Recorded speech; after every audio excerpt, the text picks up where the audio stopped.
Assalamu alaikum достор. Бүгін сіздерге ашқазан астындағы без туралы, же болбосо уйку без туралы айтып бермекчимин. Көңүл буруп акырына чейин угуп коюңуздар. Уйку бези узундугу 22 сантиметрге чейин жете турган, ашказан артында жайгашкан орган. Аны жакшыраак түшүнө алуу үчүн бир нерсеге салыштырып туралы. Мисалы, сабизге өз кичинекей болгону менен биздин организмибиз үчүн мааниси абдан зор. Эки түрдүү заттарды, гормондорду жана ферменттерди бөлүп чыгарат. Бүгүн сиздерге аларды бөлүп чыгарган ферменттер тууралуу айтып бермекчимин. Күнүнө 1,5 литрдей суюкту бөлүп чыгарат. Ошол ферменттер: амилаза, липаза, трипсин. Трипсин болсо бул белокторду сиңиргенге жардам берет. Липаза майларды сиңиргенге жардам берет. Ал эми амилаза болсо углеводдорду сиңиргенге жардам берет. Эгер алардын бирөөсү эле жакшы чыкпай калган болсо, олуттуу зыянга учурап калышыбыз мүмкүн. Бардык эле органдар сыяктуу эле ушул уйку безинин дагы көптөгөн оорулары бар, бирок алардын ичинен мен сиздерге бүгүн өнөкөт панкреатит тууралуу айтып бермекчимин. Аты айтып тургандай эле, бул анын өнөкөт сезгенүүсү болуп саналат. Оорунун себебине токтоло турган болсом, негизги себеп албетте бул зыян деп атат. Ичимдиктер кирет. Алкоголдук ичимдиктер ошол уйку безинин негизги душманы. Эгер сиз ушул адатыңыздан кутулбай турган болсоңуз, бир күн эмес бир күн албетте ушул ооруга туш болосуз жана оорулардын катарын толуктап каласыз. Ал эми ооругандан кийин болсо деле албетте дарыланууга болот, бирок эмнеси болсо деле ооруганга жеткириштин эч кандай кажети жок деп ойлойм. Эми өнөкөт панкреатит сизде бар же жок экендигин билгиңиз келсе, албетте дарыгерге кайрылып, анализ, ошол УЗИ, томографиялар аркылуу аныктап алсаңыз болот. Бирок ага чейин дагы өз алыңызча өзүңүзгө үстүртөн диагноз коюп койсоңуз болот. Эгер сизде ушул оору бар болсо, мисалы, негизи эле бунун 3 белгиси бар, өнөкөт панкреатиттин. Ушул 3 белги сизде бар болсо, демек сиз ушул оору менен ооруп жаткан болушуңуз мүмкүн, бирок андай болбош деле мүмкүн. Эмнеси болсо деле мен сиздерге ошолорду айтып берейин. Алар болсо, биринчи эле бул оору белги сол кабырганын асты оорутушу мүмкүн.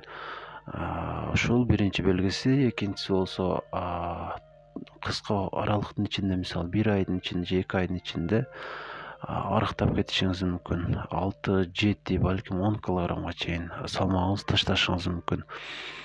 Жана дагы токтоосуз ичиңиз өтүп калышы мүмкүн. Ушул 3 белги сизде бар болсо, демек сиз ушул өнөкөт панкреатит менен ооруп жаткансыз деп айтсак болот. Бирок чындыгында башка оору болуш деле мүмкүн.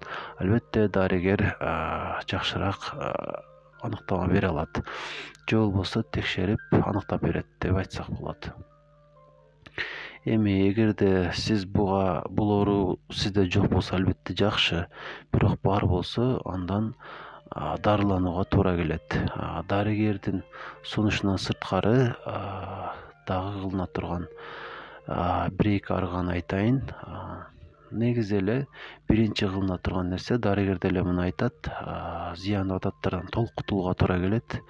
Ошол эле ичимдиктер, ошол эле тамеки дагы бул ооруну абдан козгойт. Ошондуктан эгер сиз оорусаңыз, нафсиңизди тыйышыңызга туура келет толук боюнча. Болбосо абдан натыйжасы сиз үчүн өкүнүчтүү болуп калат.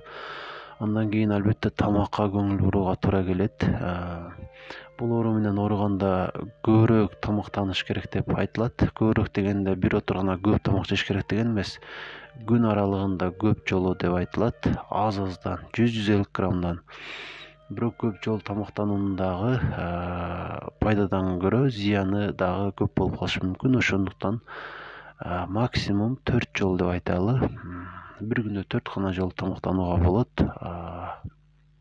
Жана аздан өйдөдө айтылгандай. Андан сырткары май дагы сизге такыр болбойт. Эгер майды жей бере турган болсоңуз, ал жоон ичегиңизди абдан жабыркатып коет. Ошондуктан муну абдан ченешиңизге азайтышыңызга туура келет же такыр баш тартып коюу мүмкүн эмес, азайтышка туура келет. Ошондой эле башка дагы кээ бир тамактарды жебей коюш керек болот. Мисалы бананды, кара шоколадты жана кофени. Андан сырткары газдалган суулар дагы буга такыр туура келбейт, бул ооруга. Ушул өйдөдө айтылган бардык жешке ичкенге болбой турган нерселерден айыгып кеткенге чейин баш тартып турушуңузга туура келет. Эми акыркы айта турган нерсе,